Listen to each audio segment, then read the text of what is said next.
Welcome to another episode of Bleav in Falcons, presented by FanDuel. As always, I'm your host, Ovie Mughelli, and the great Michael the Burner Turner is here as a co-host. We're here to talk some Falcons football. We don't have much to talk about after that preseason game, and we probably won't have much to talk about for the next game, but we do have something to talk about regarding our dinner last night, Mike. We had a chance to actually make good on the community and schools, the nonprofit I'm on the board of, and you came very graciously to support, and we auctioned off a dinner with us. I'm surprised somebody bought it, but someone bought it for almost $6,000 to have dinner with us, Mike, and they finally got around to making good on it. Our friend Beverly and the great people of Georgia Pacific, they brought their whole crew, in fact, 5-6 people, and Curly Dossman, the head of the foundation for Georgia Pacific, been a friend of mine for a long time. He came out, we had a good time, and we even got one of his mentees, the quarterback for the Morehouse. What's the Morehouse? Their mascot. Do you know? I don't know at the top of my head. I've never asked. A wolf the Fighting Morehouse. We're gonna kill on here on the comments. The Fighting Morehouse Moors. I just know Morehouse. When you hear Morehouse, that's all you need to hear. You know what I'm saying? They don't need they don't need a mascot for real. That's it. But Curly sent me the brother's name, and he was a really good guy. Asked a lot of great questions. Was doing everything. There you go. Kamar Carlisle, he's a Morehouse student, but more importantly, the Morehouse quarterback. And we had a chance to, tell him some NFL stories and give him some sage wisdom. But it was a great dinner, a great meeting, and we got a lot out of it. I got a lot out of it. It was 4 hours long, so they definitely got their money's worth. I think that there's only so much Ovie and Mike people can take, but they got a full dose, man. It was a great time. It was a great experience. I love having a dinner with people that are not only fans but also involved in the community and want to give us get our insight on things to help youngins proceed in life and be successful in life. That's why we had the Morehouse kid there, the Morehouse quarterback, and I want to call him a kid. Yeah, it's kind of hard to call him a kid. I got kids over the hill, you know what I'm saying? He's still a kid. He's a baby face compared to our gray beard. I don't want to disrespect him, but he's a kid to us. Like now we're aging ourselves. Like now we're old, Ovie. We call him 20-year-olds kids. Little kid, Look here, kid. Yeah. I don't know what happened, but we're definitely getting older. But no, dinner was great. The Falcons game was not much to see.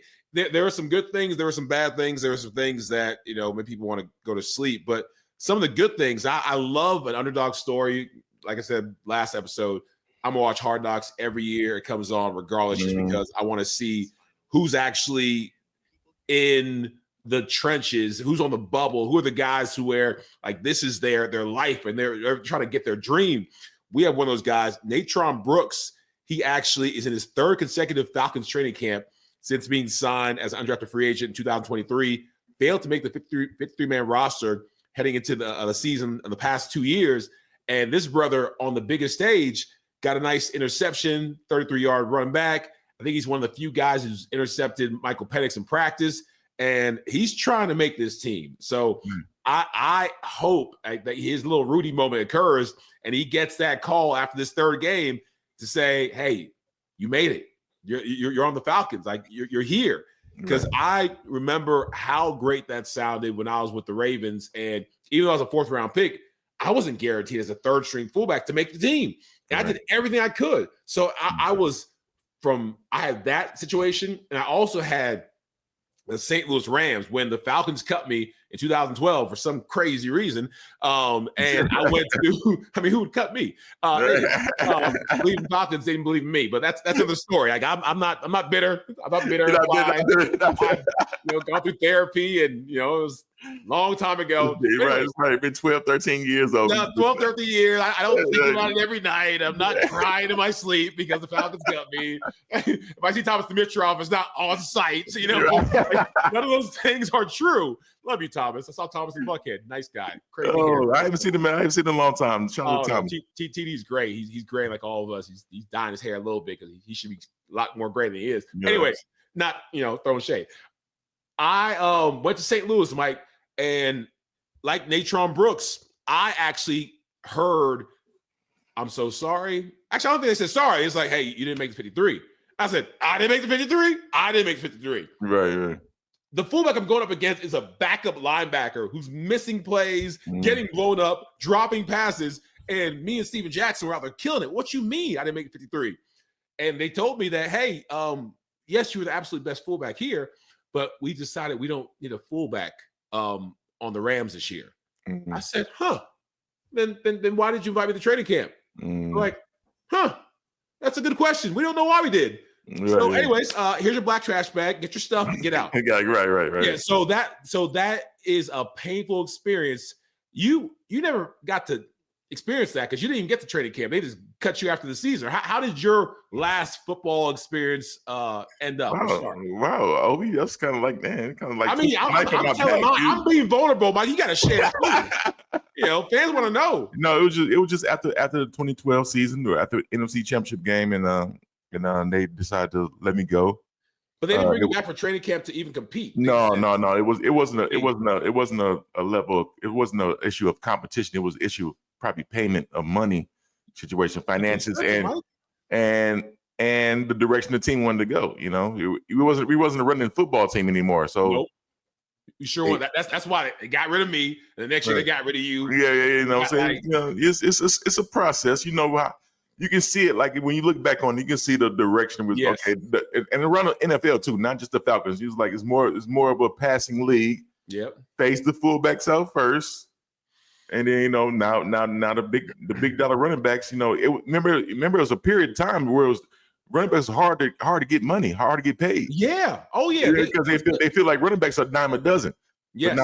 But now they got it's the resurgence now. It's the resurgence now of the running back. So now I love the Saquon Barkley's getting their money. Yep. Even Derrick Henry's old age getting paid. He's getting paid. Cooks in Buffalo. He got a big deal. I think he got the most guaranteed money right in the last 5 years as far as being a running back. So the value of the running back is still there. And we got Bijan. And Bijan's gonna get big money. You keep it going, Bijan. You're gonna get that big money. Stay healthy. We'll get all that money. Yeah, you're right. You know what I'm saying? Speaking of running backs, Nathan Carter, RB3. The RB3 race is kind of heating up because there are some other people who wanted to get that position, but Nathan Carter had a great game. In fact, 43 yards up the middle. It's a situation to where everyone knows Bijan, everyone knows Tyler Allgeier. They got the 1 and 2 solid. The more you can do for that RB3, with you, it was you most of the time. It was Jarius or Jason Snelling. Antone was a solid number 3. Was that Antone Smith? Yeah, Antone Smith was a solid number 3. It was just because the more he could do, like he had to be all over special teams. Oh, don't forget Jock Quiz. Was you here for Jock Quiz? I was here for 1 year with Jock Quiz Rogers. Yeah, Jock Quiz Rogers was a 3. Antone Smith was a 3 one time. Yeah. Jarius was never. He was always a 2, the 1-2. He was 1-2. It was 1-2. It was that's why it was me and Jarius first, and then we let Jarius go and brought in Jock Quiz and let Snelling. That's when Snelling came up. Yeah, Snelling was a 3. Yeah. Because that RB3 is important, man. Because it is 1 or 2 go down. That 3 has to be able to do everything and know everything from the pass protections to the routes to all that stuff. So Nathan Carter could be the Falcons RB3 if things go right. David Sills had a great game. One of the things that I did not like, because we had a couple good things that happened in preseason, it's a crapshoot on what you're seeing because you never know, is that an accurate representation of what the player can do, or is he just not in the right group or the right environment? But some things that didn't jump out on the page and concerned me a bit was our backup offensive line. The backup O-line had false starts. They had missed pass protections. They weren't moving the ball like they should. And I know it takes, some cohesiveness to make it all work together. So I don't know if they practice together as much as they should have.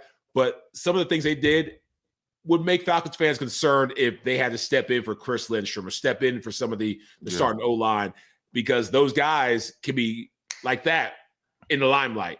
And it takes one weak link to make the offensive line not work. Right. And and that's the confusing part, not the confusing part, but that's the dilemma you got in facing in preseason. Because you don't want to play your starters. We don't want to play our starters and get them hurt, but you throw out the other guys out there and it's like they don't look as good, don't look as sharp as as they could. There's nothing to get excited for as far as heading into the season. Like, it's truly a developmental process, and probably always been, but even more so now. Like in our days, it was like we was tuning up to get ready for the season. We was ready. It was a whole squad. The whole squad was out there, Mike. Tony Gonzalez even played a little. You know what I'm saying? And I like that, and I appreciated that. That's what I was trying to tell the fans. It's not about getting healthy. It's about the importance of tuning up and getting ready for the season. It's the mental preparedness that you need to go through as far as your game routine, your pregame rituals, and all that. Just the mental preparedness of getting ready to play a game. And I think like we're missing that point of the fans missing that point of it, and coaches too. Yeah, because it's not all about being healthy. We play football. You know what I'm saying? We can't play scared. You know what I'm saying? Like, throw us out there for a couple snaps and we'll be ready. You know what I'm saying? Like, it's just getting that tune up. It goes farther than what y'all think it is. They're like, yeah, somebody gets hurt, but what are the chances of somebody gets hurt in the preseason out for the year? It's very little, very small. But then it's like, oh, we shouldn't have played them. But look at the teams around the league. This year, I'm seeing more starters playing. Yeah, I sure am, Mike. I sure am. I don't want to beat this dead horse because this podcast is like, are they talking about the? No. Yes, I just want to talking about it again. We're talking about every single podcast until we're proven wrong. I will be proven wrong, but this is a hill that I and Michael Turner will die on. Starters need to play at least a drive in the preseason. Starters need to have at least a nice little tune-up or something. Yeah. I don't feel like you can practice playing football without playing football. That's just how I feel. And so we'll see. We'll see. And to the credit, we do have joint practices. And I seen Michael Penix out there was in a scuffle. Ooh, that's a little news right there. But look, some like a scuffle in practice would not happen in a game. What's more likely, a scuffle in practice, a scuffle in the game? That's true. That's true. I mean, and supposedly Mike was like all up in there. That was right. Right. He was all up in there, and people were excited about like his tenacity and his ability to, let loose a little bit. But I'm like, hey, you can't get hurt. You get hurt. Problem. Nobody saying, oh, he shouldn't be in the joint practices fighting. Yeah. No, y'all fired up by him fighting in practice, but he can't play in a preseason game or drive or two. Y'all scared he's gonna get hurt then. Saying that Michael Penix can't play preseason is like saying he shouldn't practice because that's as silly as it sounds. Like you're literally saying, let's wrap him bubble wrap and just pop him open game one. But, that's all I'm saying. I'm not saying he's not talented enough to go out there week one and ball out, but I would like to give him the best chance possible to be successful. And I think playing in the preseason with your guys, getting the timing right. You know what I'm saying? Like everybody, and he's a left-handed quarterback. It's weird to receivers and stuff to catch up from a left-hand quarterback than the right-hand quarterback. You got a right tackle now that like he's the main guy instead of the left tackle. McGarry. Yeah, you know what I'm saying? Like, so it's like the dynamic of the team has changed. So we should be able to adjust and move forward. But it's not about just getting to the week one healthy. What's the point of getting week one healthy and we're going to lose 3-4 in a row? Exactly. If you ain't hitting it on all cylinders, if you're not ready to go, those tires are already turning, and bam, you hit the ground and you're gone. What's the point of getting week one? Oh, we healthy, but we have the blocks real slow. Right. Like, and we got a tough week one game. Tampa Bay is not. It's a division opponent. Yeah, it matters. You don't want to look back and say, "Oh man, if we would have had that one, game 3 or 4, we're now in a, we got a little groove. We're moving. Right. We've gelled." Yeah, but we had like a couple of division games we lost, and now it's once again for the 18th year in a row. Right. We're at the end of the season, 1 or 2 games away from winning our division because we're good, but we're not good enough consistently. I don't want to speak all this negative talk, but optimistic Ovie, I can't bring him out until there's a reason to bring him out. I got to be realistic Ovie. And so the realistic Ovie says that I'm hoping it doesn't bite us in the butt. But, I hope so too. Yeah, speaking of some things that, we're hoping to actually go our way, Bijan and FanDuel, they have a line that says he's supposed to get 1,050.5 yards. That's the rushing yard line set for Bijan. And I'm just like, with Michael Penix being a rookie, not rookie, but being into his second year, first year playing, they're going to lean heavy on Bijan, leave heavy on a run game. I'm taking the over. If you're going to FanDuel and you're trying to figure out what bets to take, for me, that's an easy over. What are your thoughts? 1,055. Yeah, I love that because I was thinking I was scared you're gonna say 1,300 or something like that. Even though he had over 1,300 yards last year rushing, just rushing, and he's supposed to be even better this year. Yep. So 1,050 yards. Yeah, that's in the bag. Easy. Yeah, he's bigger, he's stronger, he's faster. I mean, the guys out here doing drills and just gliding, like just skating, gliding, doing these drills. Yeah. Ain't got 17 games. They ain't got 17 games instead of 16. That part. You know what I'm saying? I'm giving him all the leverage to go out there and be successful. Yeah, he's gonna crush the 1,050 yards. Yeah, he's gonna crush that, in my opinion. I hope he does, and I think a lot of people who are on FanDuel picking that hope he does as well. Let's switch to defense. The game we saw in preseason, also, again, still hard to judge, but what I saw from the second string defenders, especially when it came to rushing the ball, it didn't wow me. Like I was always like, you know what, we got depth, especially with all these new young guys. We got some depth. And we got 0 sacks against the Titans, just a couple of hurries. And we need the guys who have the ability during this preseason, one-on-one battles. You don't have to be in sync with all of the defensive end on the other side of the field or the D tackle on the other side of the field. You get a chance to just use your moves against your guy and beat him, show the coach what you can do. Didn't happen at all the whole game.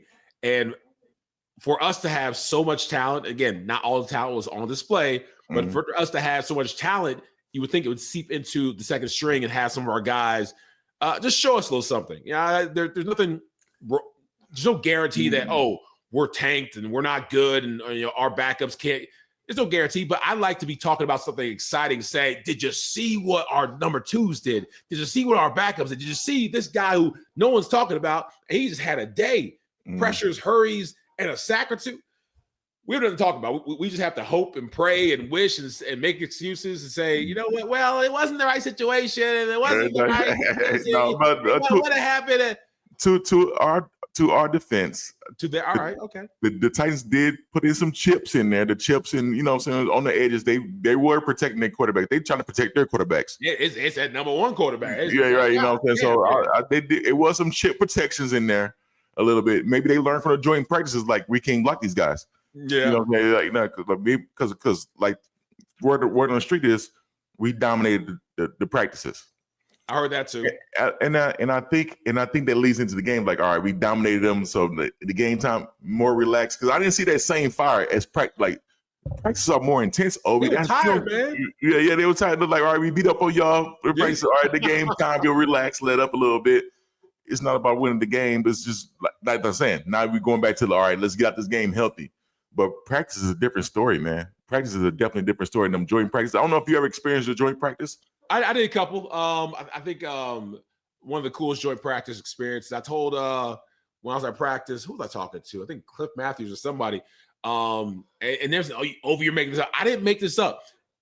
We were you were there, Patriots. Simon Dimitrov knew the Patriots. Oh, I forgot we did. The Patriots came down, and who was telling me? Somebody said Tom Brady had some TB12 because they were here for like 3 days. Yeah. And they like walled off the whole gym for Tom's like TB12 team being there. They didn't want anybody to see like Tom's like pre-game or pre-practice ritual. Right, I remember that. Yeah, it was like crazy. But the coolest part of that whole thing was that I was stretching. And then old Bill Belichick came by, reached down, tapped me on the shoulder and said, hey, we've been watching film on you, man. You're one of the best fullbacks I've seen in a long time. I said, me? Me? Did Bill Belichick just give me a compliment? I was like, I need some water. I'm just a little fanning myself. I said, about to faint here.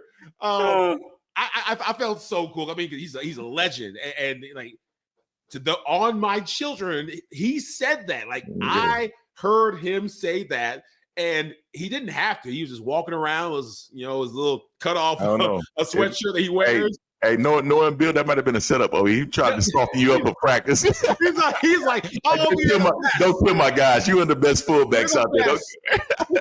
Trying to get me to calm down. Yeah. It was super cool. Just seeing like the great Tom Brady there. I mean, my whole NFL career, it was a series of like, oh my gosh, that's Brett Favre. Oh my gosh, that's Tom Brady. Oh my gosh, Peyton Manning. Because when we were in high school, middle school, we were watching some of these guys play. Some of these guys, like Ray Lewis, I talk about all the time. I was in middle school when he was a rookie. And to go to middle school, high school to college to pro, have guys that when you were still going through puberty were in the NFL, still being there, it was crazy. So Tom Brady was on that list where you watch Tom Brady in high school and college, and you're like, that's Tom Brady. Right. Tom Brady. So no, Patriots practice was cool, but the joint practices I think has a lot of value just to allow you to, especially the guys who don't get a chance to play that much in the preseason game. Let's see what you can do against other talent. So the Tennessee Titans this week and the preseason game, I think it was very valuable for the Falcons and Terry Fontenot and the whole squad to figure out who are we going to keep and who are we going to cut. We'll talk more about the Grim Reaper coming to town. Yes, 1 week. We got 1 week left. Sad time, and I've been through it. You were blessed to not have to go through that. They just said don't come back. For me, I went through 4 weeks thinking I'm going to make the team, knowing I was going to make the team, just for that Grim Reaper to come by and for him to come here and pass one guy, pass two guys, and I'm trying to go by so he doesn't touch me. He's like, Ovie, upstairs. Well, Ovie, you're right. Yeah, I ain't have to go through that, but I still had the nervousness of like wondering if I was going to make the team not, because I was a 5th round draft pick. Yeah, and we got an LT and everything. So I didn't. Who'd you beat out? Who are the other RBs your rookie year? Was there like 4 or 5 you guys in camp, and they picked like 3 or 4? What were the numbers? It's like 3. It was like 4 or 5 of us. It was Jesse Chapman. Doug Chapman. Okay. Yeah, I beat him out. We released him, but Jesse was number 2. Jesse ended up still being number 2 because Marty didn't like playing rookies. Marty Schottenheimer didn't like. He was hard on rookies. Rookies did not get any burn. You were better than Jesse Chapman, but you didn't play because you were a rookie. In my opinion, yes. But in my opinion, yes. But when Jesse had the opportunity to play, he played in the regular season and balled out because LT ended up getting a groin injury that season. And Jesse got a lot of burn. And I moved you up too. Yeah. But Jesse got a lot of burn. And it didn't actually move me up because LT would still play, but he was like limited. Okay. Yeah, like he didn't sit out. But Jesse was getting a lot of burn, a lot of playing time, and he was going off. And he ended up getting a good contract to go to the Miami Dolphins. Oh, good for him. So it was good. It was good for him. It's like everything worked out. You know what I'm saying? Even though I thought I was like, I should be the next guy. I'm the guy. I'm Michael Turner. But I couldn't hate on his opportunities and the things that he was doing while he had the opportunity, because he was getting 100 yards, breaking long runs and everything. And I can't hate on that. I'm just waiting on my turn. And you know what I'm saying? But that's the NFL. You just gotta wait on your turn. Right. And then a lot of these guys, like our number 3, Tyler Allgeier's number 2 now, but he might move on to somewhere else. Oh, the thing is, for him, his agent, his whole squad, he can start somewhere else. He had 1,000 yards, like a rookie, second year, whatever year that was. He could be a starter somewhere else. So it takes a lot of just humility and patience, patience and maturity to be a backup in a situation where you could be the guy. You were the guy. So you were the guy. Yeah. That's how it works. That's different. Like I was a guy. Then you draft somebody. Woo. Yeah, it was tough, but he had a strong support system, and the brother has a high level of emotional intelligence to be able to deal with a situation that some people would not only crumble, they would be so toxic, they'd bring the whole running back meeting room down, the whole offensive down, the team down. And luckily, like when we played, we didn't really have any guys like that. Well, I don't in our our running back room, we never had. It was always clear. You were number one tailback. I was number one fullback. Not only were we paid in that way to where it was never real competition, but like our talent also said it was never real competition. Yeah. But with those guys' talent, well, I guess Bijan, he has a different level of talent in this year. Like, that could be a different episode. That could be a different episode. Yeah, we got to wrap this thing up because I know there's one more FanDuel number you're talking about. What was it? Touchdowns? Oh, Michael Penix. 18 and a half. He got 18 and a half touchdowns for minus 130. Okay. And what are you thinking? He can get a passing touchdown a game, and then didn't have one or two games where he could throw 3 or 4 touchdowns. We're supposed to have this explosive offense. True. And I don't think we're gonna be on the goal line just going 22 personnel and just running it in every time. Even though we have talented running backs, I still think we're going to be throwing the football in the end zone because Bijan can catch the ball and go to the end zone too. True. Can't forget that. That's a touchdown for Penix. If he throws a 5-yard out to Bijan, right. Runs in, Penix touchdown. So you say what? 130, negative 130. You put $130 up, you get $100 if he gets over 18.5 touchdowns. Yes. So you like every starting quarterback should have a minimum of 20 touchdown passes. Minimum, Mike says. Minimum. But it's not that easy. It's not. But for an NFL quarterback, it should be that easy. So you're right. Yeah, we're gonna end on that. Thank y'all for subscribing, liking, watching the whole thing. We appreciate all the support. We may or may not be at Twin Peaks and Buckhead. So if you guys are there, come say hello, come say hi. We may or may not be. That is a word on the street. We're watching the Falcons preseason game there. So come check us out. We look forward to interacting with our fans. We look forward to sharing some new sponsors, and we look forward to a Super Bowl winning Falcons season this year. Playoffs. You just had to say it one time during the preseason. If you're not in it to win it, why are you here? But let's be in it to win a playoff games. I'm with you, Obi. I just like to see our team gel. I want to see our starters out there at full go. The timing's right. We got the moon. You know what I'm saying? We got all this talent. And we haven't shown it yet. Other teams showing it. Other teams excited. Other organizations excited. Ours is a peekaboo. We on peekaboo time right now. We on peekaboo time right now. So, hey, I hope they keep me in suspense. Hopefully, this team comes out on fire because our schedule is tough. Yeah, especially that September, like starting off with Tampa Bay already. Like Tampa Bay won the division like the last 3 years. Correct. So correct. We gotta dethrone them because we don't think they're that good.